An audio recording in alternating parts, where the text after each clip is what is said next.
I'm going to say a few words about how special these teachers are to us. I want to take you back for a moment. In the words of Maya Angelou, a teacher's influence lasts forever. Teachers ignite the fire of learning in the mind that is yearning for knowledge. Teachers don't impact their students, just the students that are in their class, for that 1 year period, but they impact them often for a lifetime. The task of teaching must have been very hard for those of you who taught during the de jure racial segregation period, in the time of separate but equal. The separation practice led to the conditions for African Americans that tended to be inferior to those provided for white Americans, systemizing a number of economic, educational, and social disadvantages. De jure segregation mainly applied to the southern United States, while the northern segregation was generally de facto. There were patterns of segregation in housing enforced by covenants, bank lending, practices, and job discrimination, including discriminatory union practices for decades. The materials that we had, if we had them, were inferior in many cases. Our books were often marked up, missing pages, discarded when the white children got new books. It was rare indeed to receive new books. Equipment for our labs and our band were leftovers. The food we received in the cafeteria was, again, leftovers, brought in cans from school to school.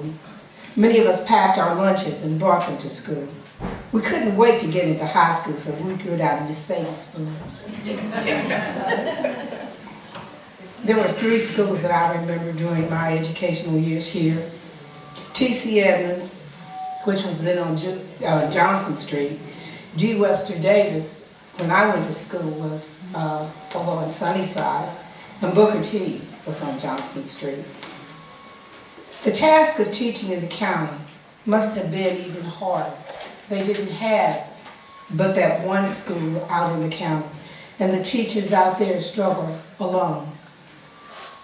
We're taking time today to say thank you to these very special individuals who saw us through those years. Those of you who took the time to do a lot with the little you had.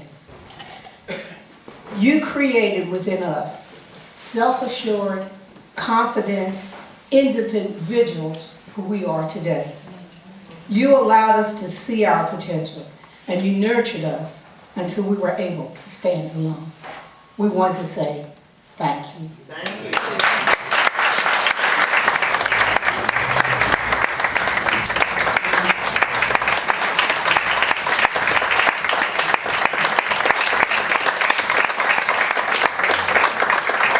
I was a little curious about the schools that were named, that we attended to. I couldn't find anything on T.C. Edmond, but my sister Susie, who's been doing a lot of research, informed me that he was a preacher and a teacher. I found that D. Webster Davis, Daniel Webster Davis, was a minister, a poet,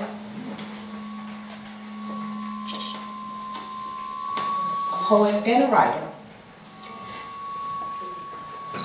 And I wondered, what kind of writing did he do? I thought back to the works of Paul Laurence Dunbar. Someone has said, we need to remember our history, lest we repeat it. And I wonder, why was it important for them to write in broken English? There was a tale they were trying to tell. They wanted us to remember where they came from. I've selected one of the poems of Daniel Webster Davis that I want to share with you, and I want you to listen carefully. Now I'm going to ask a question before I start. Can any of you tell me what lining of the hymns is? Thank you, Judd. I knew you would. Tell us. It's funny that people were in church, they did not have hymn books. One person would stand up and say a line, Then the church audience would sing along. Like it was saying, Amazing Grace. And everybody sang. Amazing grace, how sweet. Well, I didn't know that. I bet y'all didn't know it either. I never knew. But my preacher talked about it one day last year when we were having Black History Month. And he said, do you know what lining of the hymns was? And do you know why they did it? I thought it was stupid, first of all. You got to wait for the preacher to give you the words before you sing them? They could not read. We must remember that. We must remember where we came from. There's a mighty road in Zion, and the devil's getting high. And the saints that beat the sinners are cussing on the sly.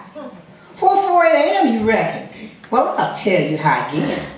'Twas about a mighty little thing, the lining of the hymns.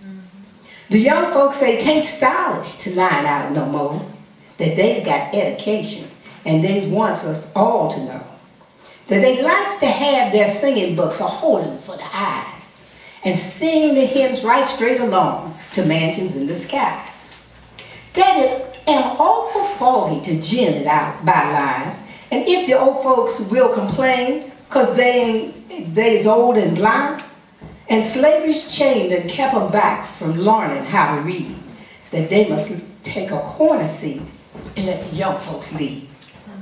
We've been peeping behind the pastor when he says that lovely prayer, 'cause some of us don't know it and cannot say it square. But they says we must peep with him, and if we can keep time, the gospel train will drag us off from falling long behind. Well, perhaps they's right, I cannot say. My limbs is growing old, but I likes to sing them dear old hymns. 'Tis music to my soul. And 'pears to me 'twon't do much harm to gin it out by line, so we old folks that cannot read can follow along behind. But few of us are left here now that done by slavery's chain. We done educate our boys and gals, and we do the same again. And Zion's all that's left us now to cheer us with its song. They might allow us to sing with them. It cannot be for long. Their sermons highfalutin, and the church is mighty fine. We trust that God still understands as he did in olden times. When we do ignorant, poor and mean, still worship with the soul, though oft across our peaceful breast the waves of trouble roll. The old time groans and shouts and moans and passing out of sight. Education changed all that, and we believe it right.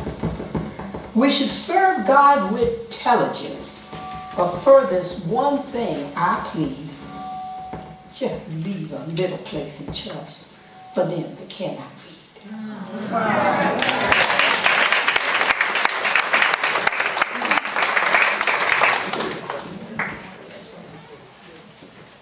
The task that the teachers did for us, as we look back in years, it was like we were truly blessed. It's like we went to a private school where people really cared. You weren't a number in a class. Remember Miss Gaines? Yeah. If you were sick, she'd work on you. Yeah. She'd get you well. Don't mess with Judge. You came to learn in that band. You better be able to play something when you got out. Y'all do know that now. Oh yeah. And there's Mr. Hamilton, which basketball team. State champions, little old Booker T. State champions 2 years in a row. He smacked them boys upside the head in a heartbeat.